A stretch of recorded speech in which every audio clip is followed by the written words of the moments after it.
In this video, I will guide you how you can swap crypto in Phantom Wallet. Before we start, if you are interested in securing your cryptocurrencies, you can check out Ledger's hardware wallets by clicking the link in the description below. So you're gonna need to start by opening up your Phantom Wallet, and once you are in, there are two options to swap your crypto in Phantom Wallet.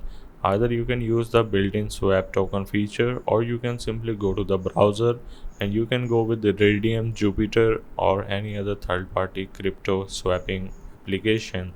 Now personally, I use swap token feature from the Phantom Wallet itself, so you're gonna need to simply click on the You Pay section, and if you have any asset available, you're just gonna need to make sure to select it.